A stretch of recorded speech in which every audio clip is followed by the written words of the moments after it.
이집트와 이스라엘과 요르단 지역을 다녀왔었어요. 그래서 이스라엘 지역을 다니다가 이제 아무래도 패키지 여행이다 보니까 통곡의 벽이라는 곳을요 이렇게 패키지 여행 가운데 있더라고요. 그래서 통곡의 벽을 가는데 제가 이제 딱 들어가려고 하는데 그곳에 있는 유대인들이 갑자기 저를 제지하더라고요. 왜 제지했냐 했더니 제가 모자를 쓰지 않았던 거예요. 분명히 가이드 하시는 분이 분명히 남자분들, 여자분들은 통곡의 벽에 갈 수가 없었습니다. 남자들만 갈 수가 있는데 그 남자들도 모자를 써야지만 가는데 제가 이제 아무래도 좀 불편하다 보니까 모자를 뒤로 벗어서 이렇게 목에 걸고 있었는데 그 유대인들이 딱 저를 제지하더니 딱 이렇게 제 손짓을 하더라고요. 모자를 쓰고 들어가라고. 그래서 이제 저는 왜 모자를 써야 되는지 몰랐습니다. 그래서 모자를 쓰고서 이제 통곡의 벽과 그 유대인들이 모여서 기도하는 그곳에 이렇게 구경하고서 다시 돌아왔는데 이제 오늘 말씀 기억해야 할 유산이라는 제목을 가지고 말씀을 준비하는 가운데 왜 이스라엘의 유대인들이 기도할 때 모자를 썼을까? 왜 그곳에 모자를 쓰지 않으면 들어갈 수 없었을까라는 생각이 들더라고요. 그래서 이제 여러 문헌들을 좀 찾아봤습니다.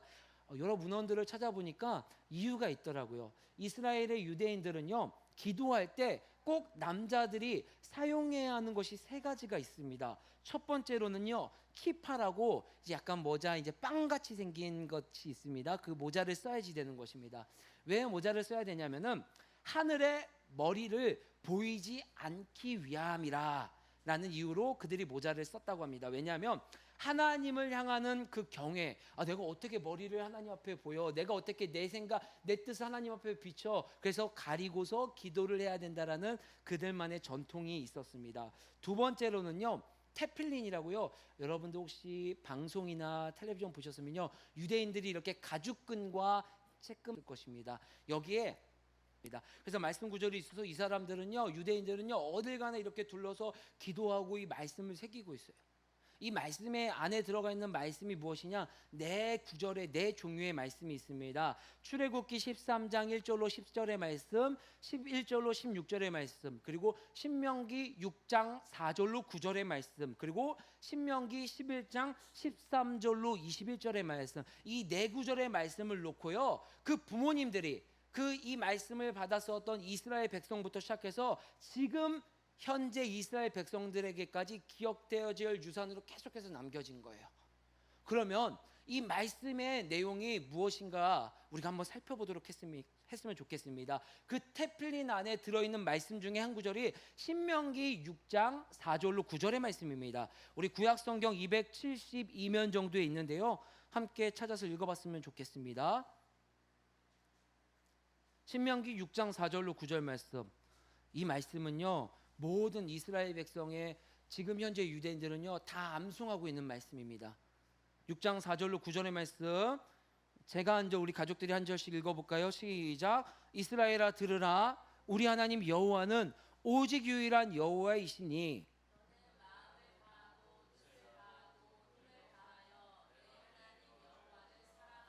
오늘 내가 네게 명하는 이 말씀을 너는 마음에 새기고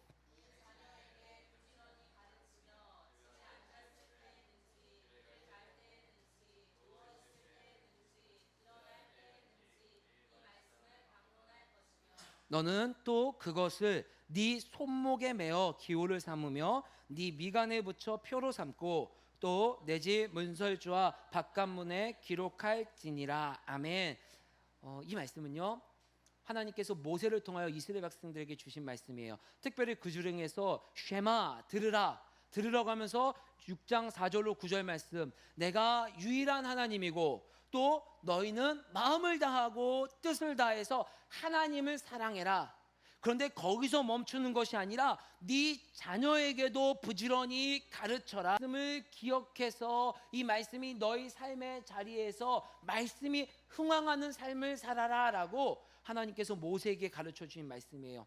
이스라엘 백성들은요, 이 말씀을 문자 그대로 외운 거예요. 정말 마음으로도 하나님을 사랑해야 되는 것뿐만 아니라 하나님께서 이 말씀을 특별히 손목에 메우고 기호를 삼고 미간, 여기 눈썹 사이에다 두고서 말씀을 외우라고 했으니까 우리는 정말 마음으로 외우는 것뿐만 아니라 여기 미간에도 두고 손목에다도 두어서 정말 하나님은 유일하신 분이고 하나님은 우리가 사랑해야 되는 분이구나라는 것을 기억해야 되는구나라고 생각하고 이 말씀을 새겼습니다.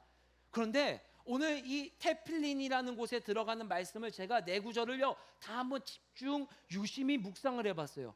근데 이 네 군데의 말씀에 공통점이 두 가지가 있더라고요. 출애굽기 13장 말씀, 6장 말씀, 9장 말씀의 이 공통점 두 가지가 무엇이냐? 첫 번째는요, 이 말씀을 받는 내가, 여러분 좀 힘드시겠지만 같이 따라해 볼까요? 내가 기억해야 합니다. 아멘. 이 말씀은 다른 누군가가 기억해야 되는 게 아니에요. 이 말씀을 받는 이스라엘 백성이 먼저 기억해야 되는 것이 아니라 모세가 먼저 기억해야 되고 오늘 여기 있는 내가 먼저 기억을 해야 되는 거예요. 그리고 두 번째 특징이 무엇이냐? 나의 자녀가 기억해야 합니다.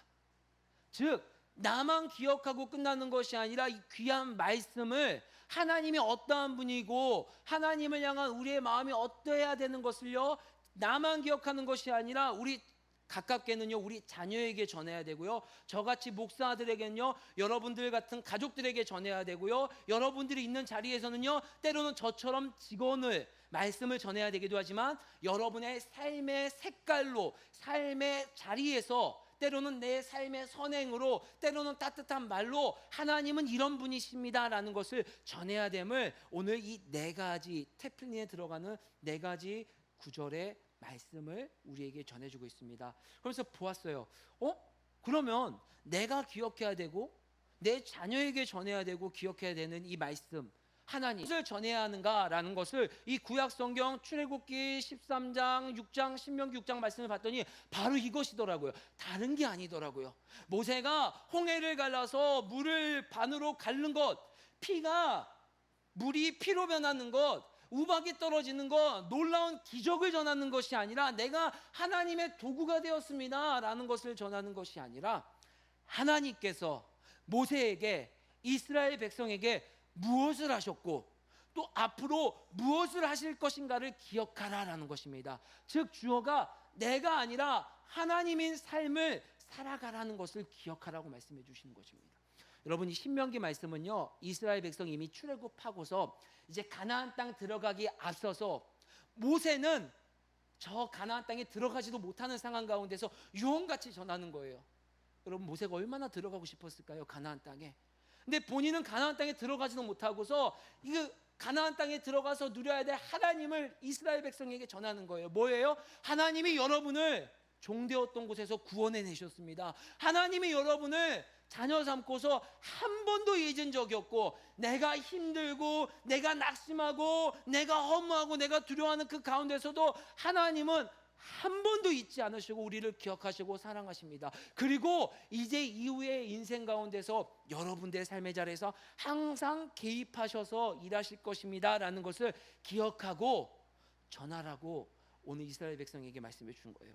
특별히 제가 읽어보겠습니다. 신명기 6장 3절에 이스라엘아 듣고 삼가 그것을 행하라. 그리하면 네가 복을 받고 네 조상들의 하나님 여호와께서 네게 허락하심 같이 젖과 꿀이 흐르는 땅에서 네가 크게 번성하리라. 아멘.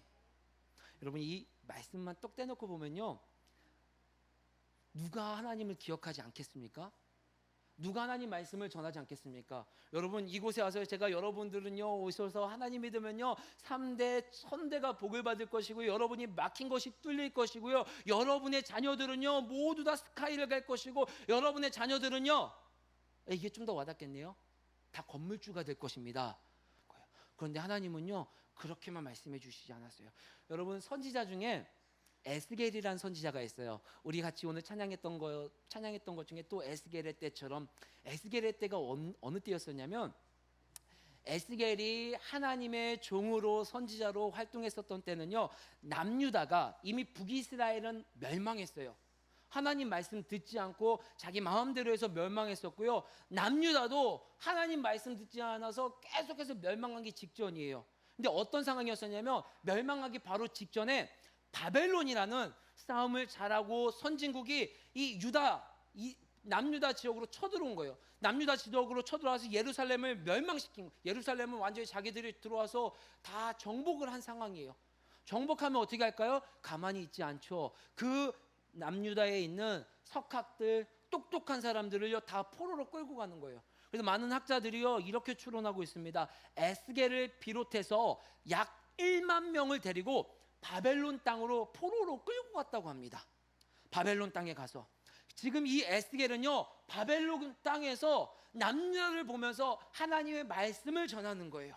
하나님의 마음을 대변하는 거예요. 근데 이 당시에 많은 사람들이 이제 남유다가 멸망하기 직전이에요. 멸망하기 직전에 많은 사람들이 선포하는 거예요. 야, 이제 하나님께서 회복시켜 주실 거예요.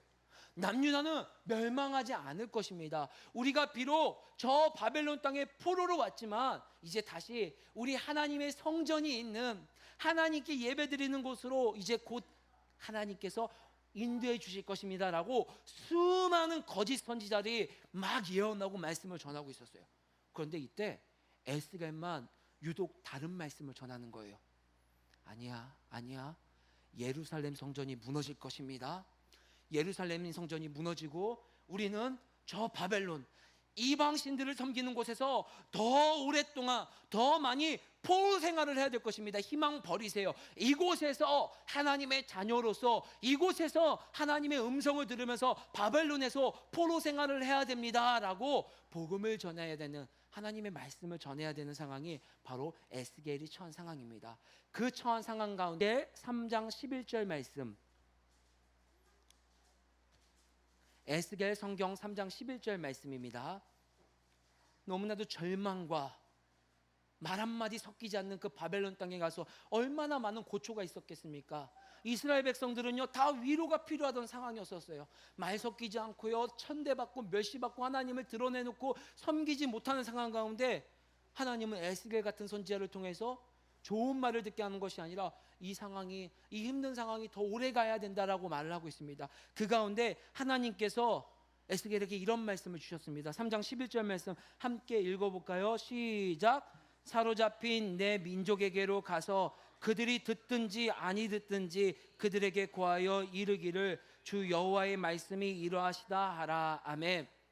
차라리 모세는 나았어요. 하나님께서 당신들을 그동안 지켜주셨고요 가나안 젖과 꿀이 흐르는 땅에 가서 이제는 정말 행복하게 살 것입니다. 누구나 전할 수 있었겠죠. 그런데 에스겔에게도 동일하게 말씀의 권세를 주셨지만 그 내용은 전혀 달랐습니다. 그런데 실제 들어가면요 전혀 다른 내용이 아니었어요.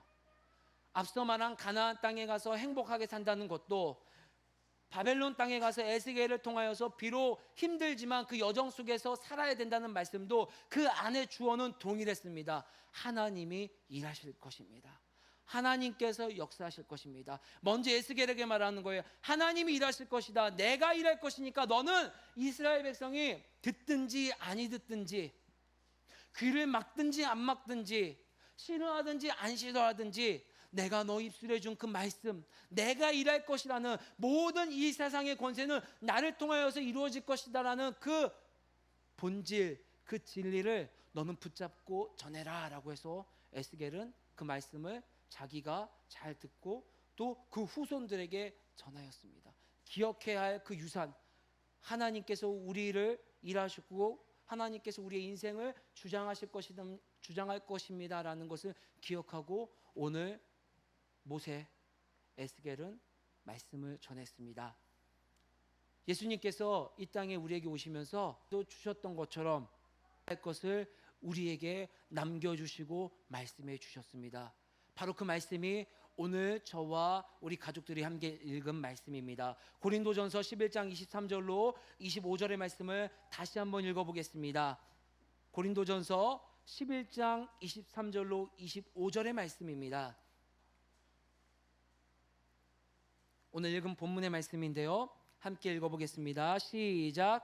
내가 너희에게 전한 것은 주께 받은 것이니 곧 주 예수께서 잡히시던 밤에 떡을 가지사 축사하시고 떼어 이르시되 이것은 너희를 위하는 내 몸이니 이것을 행하여 나를 기념하라 하시고 식후에 또한 그와 같이 잔을 가지시고 이르시되 이 잔은 내 피로 세운 새 언약이니 이것을 행하여 마실 때마다 나를 기념하라 하셨으니 아멘.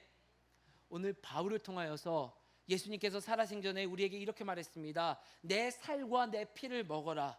그 말씀을 바울이 해석해서 우리에게 말씀해 주는 것입니다. 내가 너희들에게 전하는 것은 주께 받은 것이니, 우리 예수님께서 너희들에게 주신 것이니, 나에게 주신 것이니, 그것은 무엇이냐? 바로 예수님께서 나를 위해서 십자가에 못 박히셔 그 살을 들이셨고, 나를 위해서 십자가에 못 박히시어 모든 피를 흘려 보내셨다라는 것입니다.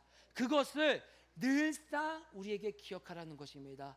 바로 예수님 때문에 내가 이곳에서 놀라운 하나님의 은혜를 누리고 성령 하나님과 함께함으로 말미암아 세상 모든 사람들이 가는 그 방향대로 걸어가고, 세상 모든 사람들이 슬퍼하는 것에 슬퍼하지 않을 수 있는 자유함.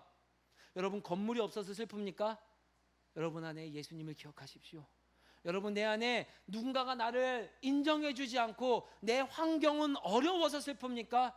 세상 사람들은 그것에 마음껏 슬퍼하고 마음껏 놀라합니다. 그런데 성경은 우리에게 말하고 있습니다. 그 슬퍼하기 이전에 너희는 기억하라. 무엇을 기억해라? 바로 나같이 하찮고 연약한 자를 위해서 하나님이 그래서 피를 흘린 놀라운 그 은혜를 기억하라. 그런데 우리는 너무나도 연약해서 살아가다 보면 다 잊어버려요. 날 위해 예수님이 하셨던 모든 일을 잊어버려요. 그래서 바울을 통해 우리에게 말씀하시고 있습니다. 성찬을 통하여서, 이 성찬을, 특별히 성찬을 통하여서 예수님이 나를 위해 하신 것, 예수님이 앞으로 나를 위해 하실 것을 기억하고 전하고 전해라라고 말씀해 주고 있는 것입니다. 제가요, 그러면 안 되겠지만요, 저 더 살고 싶은데, 제가 만약에 오늘 죽는다면요, 만약에 제가 오늘 이 세상에서 살아있는 마지막 순간이라면, 저는 우리 아이들에게, 저희 아내에게 줄 딱 하나의 유산은 바로 이 말씀입니다. 주 예수님께서 너에게 하신 것을 기억해라. 바로 고린도전서 11장 23절 25절의 말씀. 그래서 매일매일 내 삶이 성찬의 삶을 통하여서 주 예수님의 놀라운 은혜를 기억해라. 여러분, 주님께서 우리를 사랑하시고 날 위해 이 모든 것을 하셨다라고 하는 것을 기억하는 자들에게는요, 예수님이 친히 우리에게 해주신 놀라운 은혜의 말씀이 있습니다. 요한복음 6장 57절로 58절의 말씀. 예수님이 십자가에 못 박히시기 전에 바로 이 성찬의 사건을 통하여, 성찬의 사건을 미리 우리에게 이렇게 예표하여 주셨습니다. 요한복음 6장 57절로 58절의 말씀, 56절부터 읽겠습니다. 시작. 내 살을 먹고 내 피를 마시는 자는 내 안에 거하고 나도 그의 안에 거하나니, 살아계신 아버지께서 나를 보내심에 내가 아버지께로 말미암아 사는 것 같이 나를 먹는 그 사람도 나로 말미암아 살리라. 이것은 하늘에서 내려온 떡이니 조상들이 먹고도 죽은 그것과 같지 아니하며 이 떡을 먹는 자는 영원히 살리라. 아멘. 영원히 산다는 것이 무엇일까요? 바로 이 땅에서, 죽음 이후의 사건 이전에 이 땅에서 내가 예수님으로 죽고 예수님으로 살아가는 그 삶을 살아갈 수 있는 은혜를 더하여 주신다라는 것이, 즉 그 사건을, 그 은혜를 나의 사건으로 기억하고 누리는 자들에게 예수님은 오늘 우리에게 은혜의 말씀을 주셨습니다. 여러분은 무엇을 기억하시고 무엇을 유산으로 남기시겠습니까? 하나님은, 예수님은 우리에게 말씀하셨습니다. 다른 것이 아니라 나를 위해서 하나님이 하신 일을, 나를 위해서 하실 일을, 그 주체는 하나님이심을, 예수 그리스도이심을, 성령님이심을 기억하고 전하라라고 말씀하여 주셨습니다. 그렇기 때문에 바울이 고린도전서 15장 11절을 10절 말씀에 이런 말씀을 하신 것입니다. 여러분, 잠깐 눈을 감고 이 말씀을 한번 들어보셨으면 좋겠습니다. 바울의 이 심정을 우리가 한번 기억했으면 좋겠습니다. 제가 읽어보겠습니다. 고린도전서 15장 10절의 말씀. 그러나 내가 나된 것은 하나님의 은혜로 된 것이니 내게 주신 그의 은혜가 헛되지 아니하여 내가 모든 사도보다 더 많이 수고하였으나 내가 한 것이 아니요 오직 나와 함께 하신 하나님의 은혜로라. 아멘. 여러분의 삶의 자리에 제가 누누이 말씀드리지만 주어가 내가 아닌 예수 그리스도로 바뀔 수 있는 은혜가 있기를 주의 이름으로 소망합니다.